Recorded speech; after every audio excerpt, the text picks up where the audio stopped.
Olha, chegou agora aquela hora tão esperada, como acontece todas as quintas-feiras, no nosso quadro Fala Defensor. E está no ar.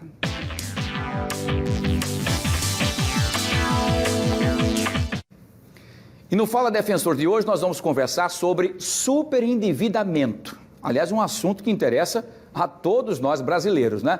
Principalmente nesse momento de crise que o país está enfrentando.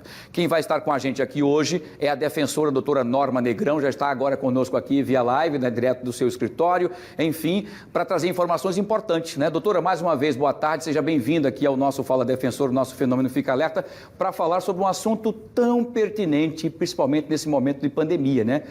O superendividamento e o endividamento. Mas eu queria primeiro fazer essa primeira pergunta para a senhora em relação a essa situação. Qual é a diferença, então, do superendividamento para o endividamento, doutora? Boa tarde.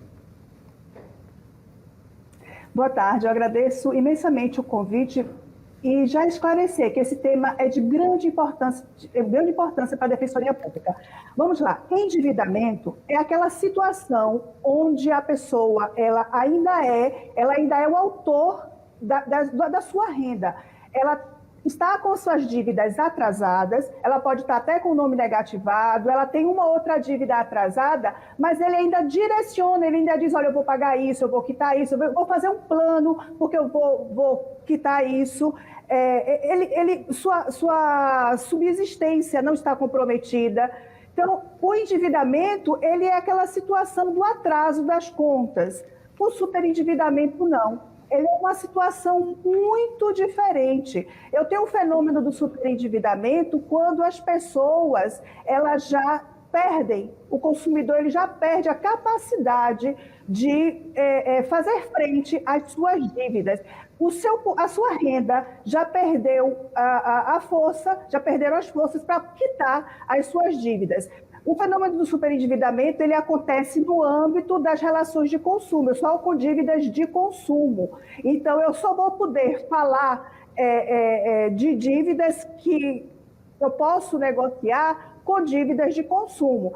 Ou seja, é aquela situação em que o consumidor ele está tão endividado, ele está naquele momento onde ele não tem mais, ele não é mais senhor do seu dinheiro, da sua renda, do seu salário, ele não tem mais a capacidade sequer de quitar suas contas, porque elas vão crescendo e o pior, ele sequer pode suprir as suas necessidades vitais. Então, a sua vida, a da sua família, ele já não tem mais, o seu salário já não mais faz frente às necessidades, já está comprometido. As dívidas que eram iniciais de consumo já começam a atrapalhar toda a sua vida. Aí vai o que a gente chama da bola de neve, aí vai gerando uma série de dívidas já nas outras searas. Perfeito, muito bem. Vamos então agora às perguntas das pessoas, bem explicado mesmo, a gente entender o superendividamento é aquela pessoa que já perdeu o controle de tudo e não tem mais como pagar nada, se deixar vai até a vida dele para poder pagar a dívida, né?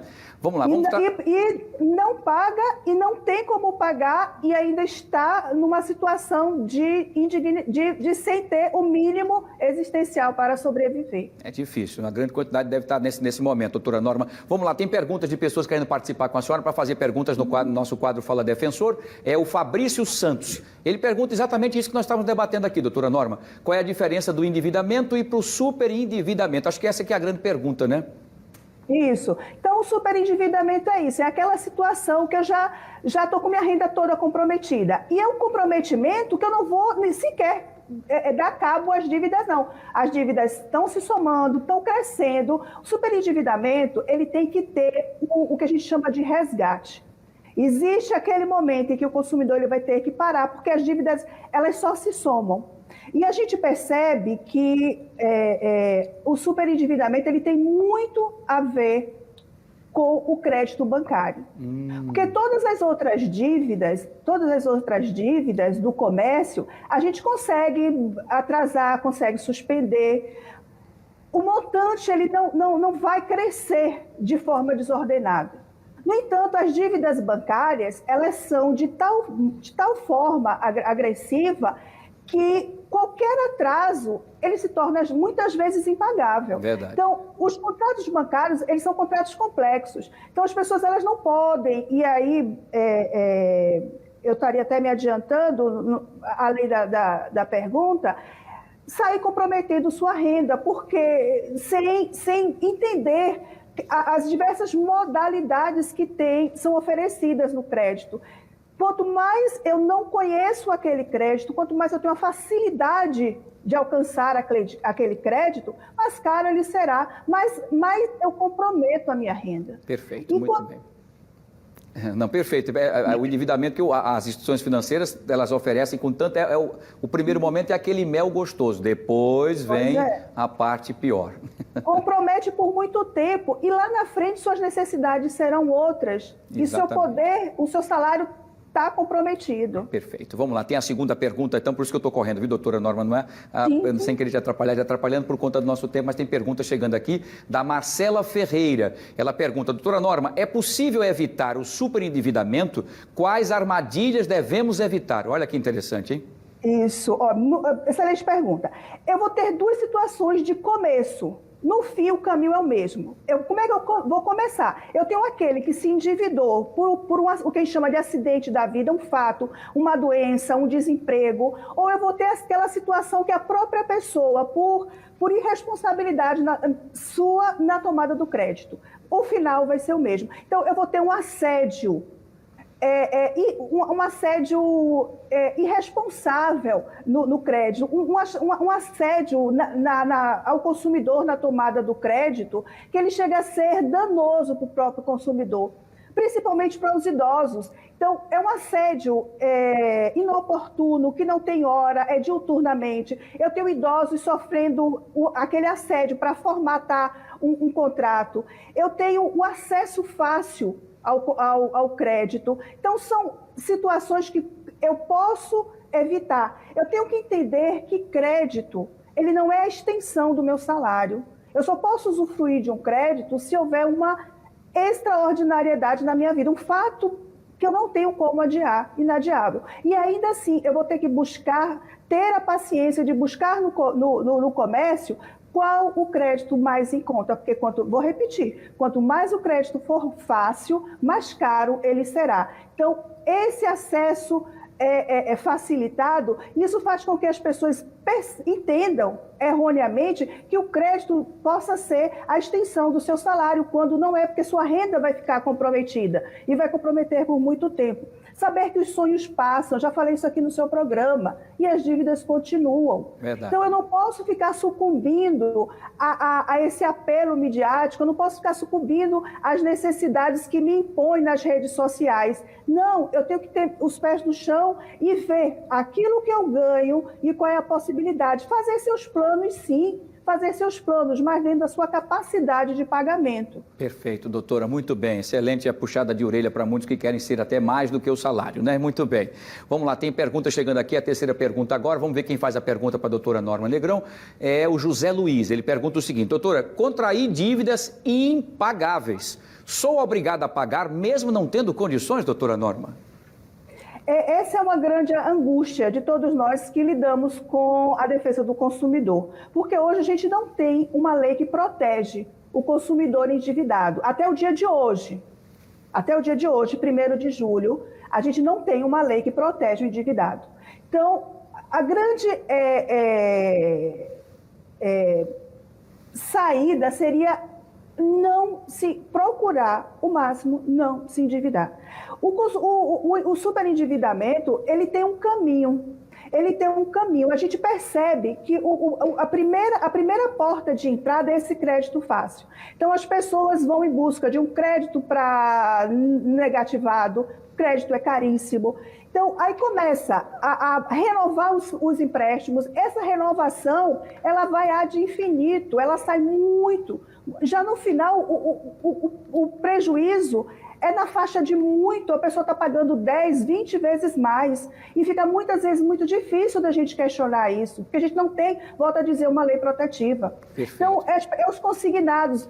Eu sei que o consignado é a linha mais barata de crédito que a gente tem. Só que as pessoas utilizam o consignado, às vezes de forma desconhecida, e vai renovando os consignados, vai renovando, e quando a sua margem já não tem mais margem, não tem mais limite para poder fazer o consignado, vai para o empréstimo no banco. E a pior coisa que tem, e aqui eu vou parar, a pior coisa que tem é o empréstimo bancário. Porque se você tem uma dívida no comércio, como eu falei, você consegue continuar com a sua vida, com as suas necessidades e suspender um pouquinho ali para quando você novamente, sua saúde financeira voltar ao normal, você pagar uma dívida no comércio. Uma dívida no banco, não.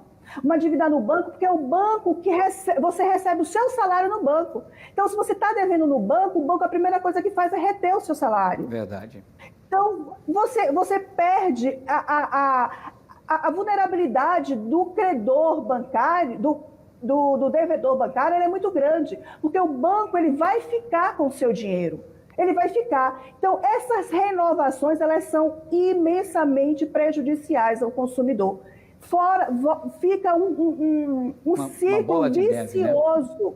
Que você vai pagando. E aquele valor que você usufruiu lá atrás, você já pagou ele muitas vezes. E é o que eu digo, a gente não tem hoje, até o dia de hoje, uma lei que possa ocorrer nessas horas. Perfeito, doutora. Muito bem. Vamos para a quarta e última pergunta. Pessoas querem perguntar aqui a doutora Norma Negrão. Vamos lá. É a Daniela Oliveira. Ela pergunta o seguinte: doutora Norma, uma nova lei vem sendo discutida em âmbito federal. O que pode mudar para os consumidores brasileiros?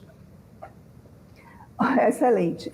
Veja bem, para você ter uma ideia, a gente tem uma lei, um projeto de lei que ainda foi de autoria do então senador José Sarney. Olha quanto tempo o senador já saiu do Congresso. Então, essa lei que tramita desde 2012 é um clamor de todas as instituições que defendem o consumidor, para que essa lei seja aprovada. Porque a gente precisa cuidar principalmente desse crédito fácil, principalmente desse assédio danoso ao consumidor. Então, a gente precisa... foi muito trabalhada essa lei.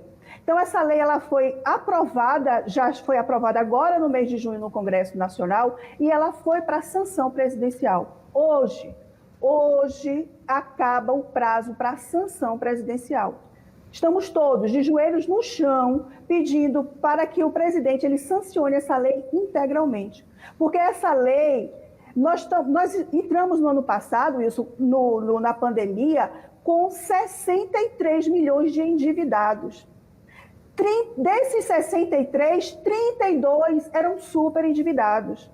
Ou seja, o brasileiro ele já perdeu, muitos de nós, já perdeu a capacidade de sua renda, da capacidade de pagamento de compra da sua renda. E nós, isso antes da pandemia. Na pandemia, nós tivemos o fenômeno de muitos desempregados. Nós tivemos muitos que perderam a capacidade de produzir a sua renda. Então, estamos hoje, e muitas famílias estão atravessando não só a crise sanitária que todos nós estamos passando com a Covid-19, muitas famílias estão enfrentando uma crise financeira muito grave por conta dessas dívidas que estão rolando. Essas pessoas estão à margem da sociedade. Então, essa lei ela vem como esse resgate. Ela vem para possibilitar para que o consumidor superendividado ele possa fazer o que a gente vai chamar de plano de pagamento. Vou deixar claro que essa lei não é o perdão da dívida, não se fala em perdão de dívida. Essa lei é para fazer um plano de pagamento junto aos órgãos de defesa do consumidor. A gente vai fazer um plano para que as pessoas possam quitar as suas dívidas num período que ela possa continuar com um pedacinho da sua renda para cobrir, resgatar a sua dignidade. Ela possa, com aquele pedacinho da sua renda, continuar sobrevivendo com dignidade. Porque o problema do superendividamento é justamente essa aflição de muitas famílias estar à margem da sociedade com a sua dignidade ofendida. Perfeito, doutor. Só registro que essas dívidas são de consumo, essas dívidas são de pessoas que já estão verdadeiramente num grau de superendividamento. Não cabe aqui bens caros, carro não vai poder ser feito, dívidas a própria lei exclui dívidas habitacionais e dívidas de alimentos não são dívidas de consumo, não se fala nessa situação.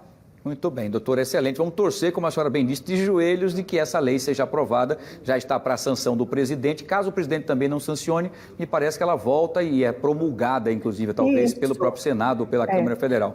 Vamos aguardar. O que eu soube é que o Ministério da Economia ele fez algumas intervenções e a gente está nessa ansiedade aí, porque se a gente precisa da vacina para combater a crise sanitária, essa lei é como se fosse uma vacina, ela vai chegar tardia. Eu digo que ela chega tardia, mas ela ainda chega para salvar muita gente. Perfeito. Muita gente da situação de superendividamento. Perfeito, doutora Norma Negrão, mais uma vez, muito obrigado, parabéns, o tema muito interessante, muito recorrente, muitas pessoas parabenizando pela forma e pelas informações importantes, que muita gente não sabe dos seus direitos em relação a isso, às vezes entrou nesse momento, nesse furacão e não sabe como sair, e aí está dadas as informações, talvez essa lei traga de volta um pouco de fôlego para que essas pessoas voltem a ter dignidade e consigam pagar os seus débitos. Doutora Norma, mais uma vez, boa tarde, muito obrigado, saúde, sucesso e até a próxima, se Deus quiser. Eu que agradeço.